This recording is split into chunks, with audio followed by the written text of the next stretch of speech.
Donc dans cette vidéo, nous allons continuer notre exploration de la notion d'élasticité et on va s'attarder en fait à l'étude de trois élasticités différentes. Elles concernent toute la demande. On a l'élasticité revenu de la demande, l'élasticité prix de la demande et l'élasticité prix croisé de la demande.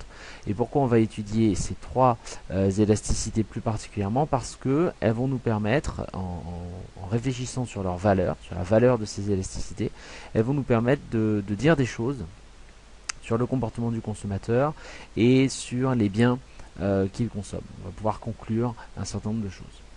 Alors on va commencer par le commencement. On va commencer par l'élasticité revenu de la demande. Donc par rapport aux vidéos précédentes, je vous encourage à voir les vidéos précédentes si vous n'avez pas une bonne connaissance de ce qu'est une élasticité. Donc l'élasticité revenu de la demande nous permet d'écrire une phrase, et cette phrase c'est: lorsque le revenu augmente de 1%,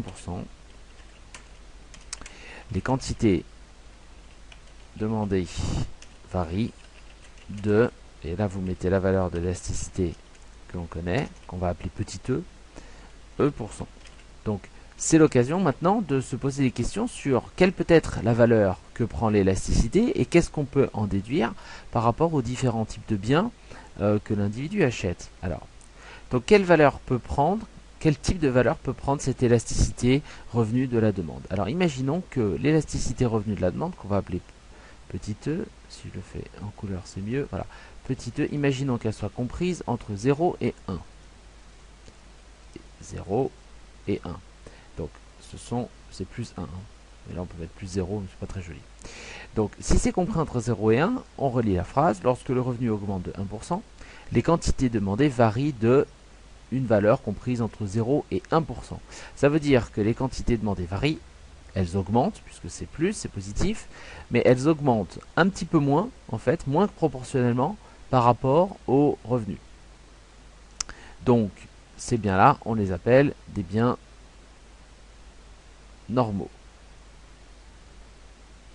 L'individu continue de consommer ce type de biens, il augmente sa consommation de biens quand son revenu augmente, mais sa consommation de biens n'augmente pas aussi vite, aussi fortement que son revenu. Ces biens-là, on les appelle les biens normaux, et hop, donc c'est par exemple les biens type alimentation. Là, je vous ai mis un beau steak en train de griller. Donc ça, typiquement, ce sont des biens que l'on considère comme des biens normaux, où l'élasticité de la demande par rapport au revenu est comprise entre 0 et 1. Imaginons maintenant que l'élasticité de la demande par rapport au revenu soit inférieure à 0. Ça veut dire quoi? Ça veut dire que lorsque le revenu augmente de 1%, les quantités demandées varient de un nombre négatif.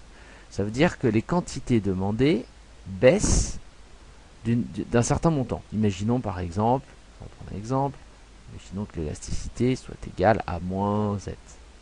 On peut refaire la phrase: lorsque le revenu augmente de 1%, les quantités demandées baissent de 7%.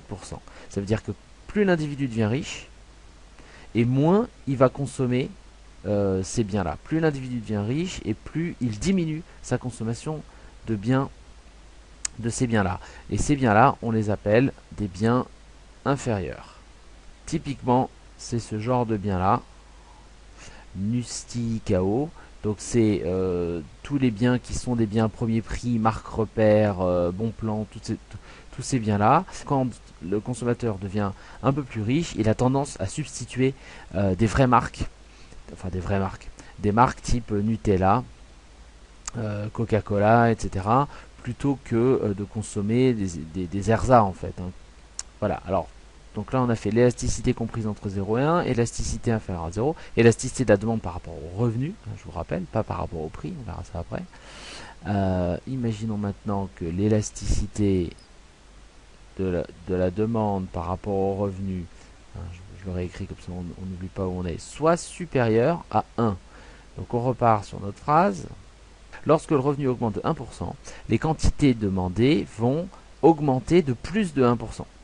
Donc plus l'individu est riche, quand l'individu voit son revenu augmenter de 1%, il va augmenter les quantités consommées de ce type de bien de plus de 1%. Donc plus l'individu devient riche, et plus il consomme ce type de bien. Et ça, c'est ce qu'on appelle des biens supérieurs. Et typiquement, un bon exemple de bien supérieur, ce sont les loisirs. Là, c'est une salle de cinéma.